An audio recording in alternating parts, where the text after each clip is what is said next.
Welcome back. These are the 6.3 notes. We'll be going through pages 1 and 2 in this recording. This you've probably seen before, but you probably don't spend a whole lot of time on your nights and weekends classifying triangles. So we've got 5 objectives we are hitting in this notes, and we're going to start with classifying triangles and using the Pythagorean theorem. Okay. So we can classify triangles 2 different ways. We can classify by angle size, and we can classify by side relationships. So when we talk about angle size, we are looking at the 3 angles in the triangle. So all triangles, the measures of the 3 angles add to 180 degrees. So it's possible to have 3 acute angles. So 3 angles, all 3 angles are less than 90 degrees. All 3 angles less than 90 degrees. We have an obtuse triangle where we have 1 angle that is obtuse, so is greater than 90 degrees. And then the other 2 angles are going to be acute. They're going to make up that difference. And then we have a right triangle. That is what we're going to work with most of the time here. 1 angle is equal to 90 degrees. There's our right angle. We can also classify by side. So we have a scalene triangle. That just means all 3 sides are different lengths. And you notice here it's marked with these tick marks. The 1, the 2 tick, and the 3 tick just means that all 3 of those side lengths are different. Doesn't matter if we know what they are, we know they're different. Okay. We have an isosceles triangle. We have got 2 sides that are the same length, and those angles opposite them. So when I say opposite, here is the side opposite that first angle. Here is the side opposite the second. These are called our base angles. Sometimes, even if the triangle's lying on its side, and base angles are going to be congruent in an isosceles triangle. Third triangle we're going to talk about is equilateral, which means all 3 sides are the same length. Notice here all 3 are marked as the same length. That means the angle opposite them also have to be the same. So if I have 180 degrees for all 3 angles, we are dividing that into 3 same size angles. Each angle in an equilateral triangle is 60 degrees, which does convert to pi over 3. Okay. So moving on, Pythagorean theorem, one of those things that we tend to remember from high school. Pythagorean theorem says that any right triangle, if we have a right triangle, we can square the lengths of both of the legs, add them together, and we're going to get the square of the hypotenuse. So our 2 legs are the 2 sides that meet to form that right angle. So our legs here, these are the 2 sides that meet.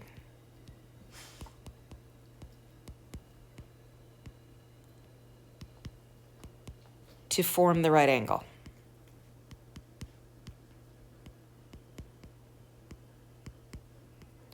The hypotenuse is always going to be the side opposite that right angle. So our right angle is marked with this little square. Just so we're clear. We have the 2 legs here, 3 and 4. We want to find the hypotenuse. So I am going to write my Pythagorean theorem up top. I am going to substitute in what I have. I am going to square those numbers first before I add. They have to be added before I can take that square root.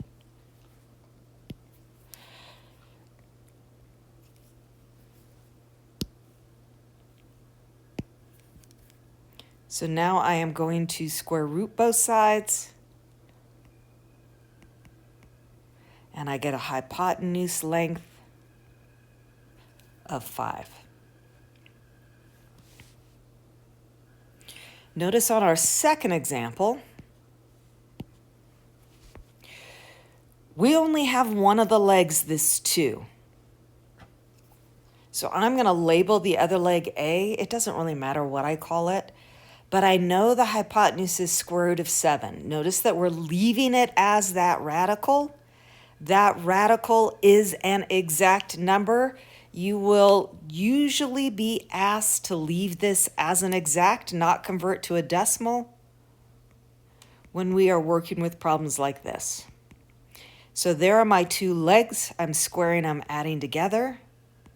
Here is the hypotenuse that is being squared.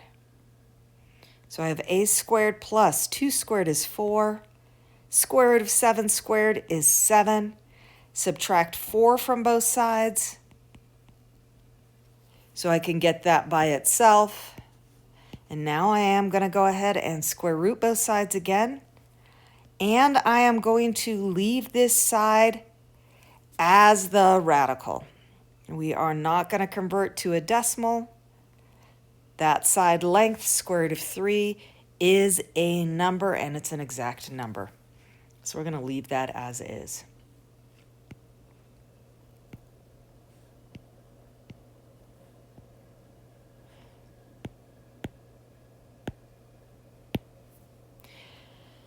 We are going to start talking about similar triangles. There are a couple of properties here I want to point out. We will take care of examples on that next page.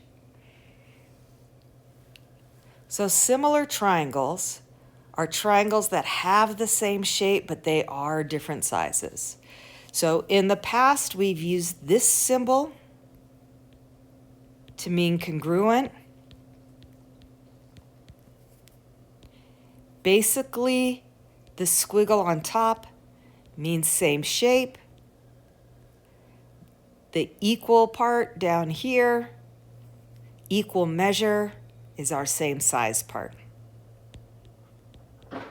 So here when we talk about similar triangles, we only use the squiggle. Now, I do want to point out, because this similarity statement tells us a lot, here where it says triangle ABC is similar to XYZ, we can match up angle by angle. So notice triangle ABC lists angle A first, so does triangle XYZ. So we know that angle A and angle X have to have the same measure. B is in the middle of triangle ABC, and Y is in the middle of triangle XYZ. So we know that angle B matches up with angle Y. We showed that triple tick mark in there. Sometimes you'll see a double arc or a triple arc. And then, of course, we've got C and S matching up. Okay.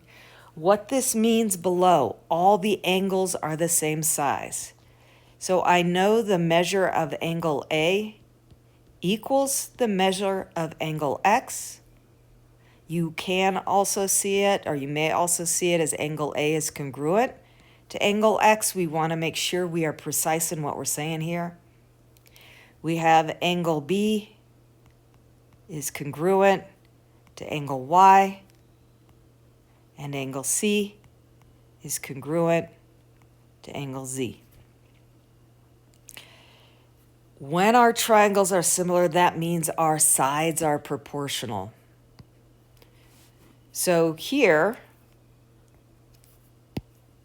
the side between our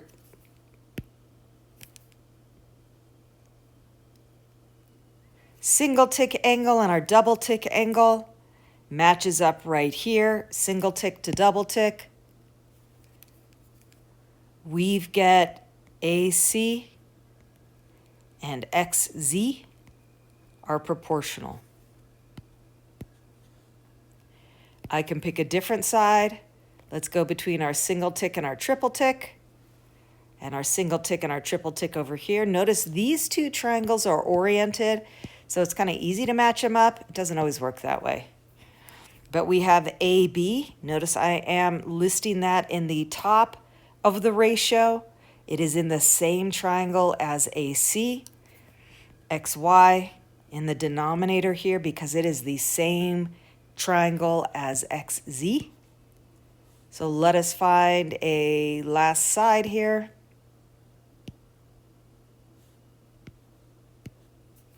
We're going to go side BC, which has got to be proportional to YZ. BC goes in the top. It's in triangle ABC. YZ goes in the bottom because it's in triangle XYZ.